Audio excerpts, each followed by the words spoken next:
1920 in the state of Oklahoma, represent the 5th district. Yes, ma'am. Before we start out with the policy questions and things, I want to ask you a personal question. What was your very first job that you've ever had? My very first job I ever had, were you talking about in high school? Anything you consider your first job? Any high school. Well, when I was in high school, I had some jobs working as an intern at a young girls' correctional facility, and that really showed me how I needed to stay out of trouble. What did you do there? I was an intern, and I worked at a juvenile detention home, and I helped on recreational activities for the young girls. My second job was working in a nursing home with the elderly, and my first job out of college was to work in state government, actually, in the state merit system. Well, let's go back to that very first job, and you said it taught you didn't want to be in trouble with the law. What did you learn personally from that job? You know, I learned about how people in life can have things that don't always go right and can go astray, and how there are challenges in society with parents who aren't always there for their children, how drug issues can cause people to go astray. Teen pregnancy, I saw a lot of that in the juvenile facility, and just basically students who need more education. And what did that teach you about either being a lieutenant governor or a member of Congress? What did it teach me? Well, actually, as I continued on in my role as lieutenant governor and even in Congress, I've actually had the opportunity to go back to that prison several times and to talk to the youth about their future, to try to give them more hope and encouragement that they can get back on track as a young folk and have the type of life that everyone deserves to have. But did you learn any skills that? Oh, you bet. Yeah. Well, actually, I went on to work on some laws that affected the state of Oklahoma and dealt with some criminal justice issues when I was in the state legislature many years ago. And I think you just take all those skills, whether it's dealing with society issues of drugs, whether it is crime and prosecution of crime, all those things. Now, some of those skills, they're saying, and I know you've been very close to Governor Fallin, so they're saying she doesn't have those skills, but what you're describing are, in any of those jobs, you learn those skills. Exactly. You know what? I think she is highly qualified. When I have actually had the opportunity to be in the legislature, to be in the executive branch for 12 years in Oklahoma as lieutenant governor, and now to be in Congress. You were lieutenant governor for 12 years? 12 years as lieutenant governor.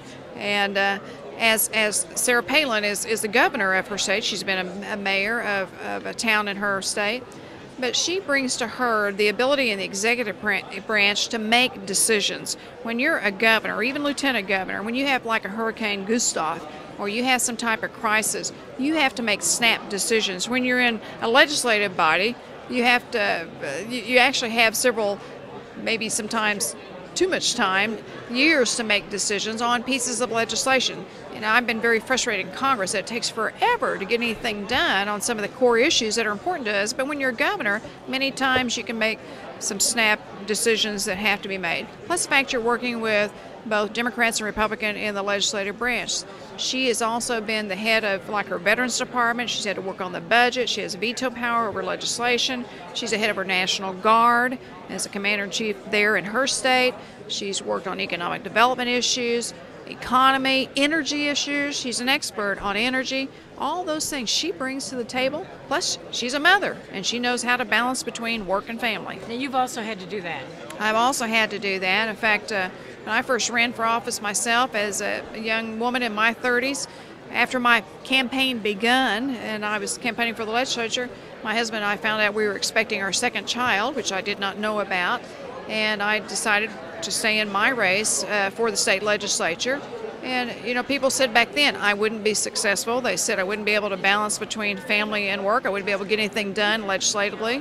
Passed 16 bills into law my first 4 years. Later became the first woman elected lieutenant governor, first woman to go to Congress since 1920. And I say all that to say that Sarah Fallin will balance between family and work. Her children should be fine. My children are 18 and 21.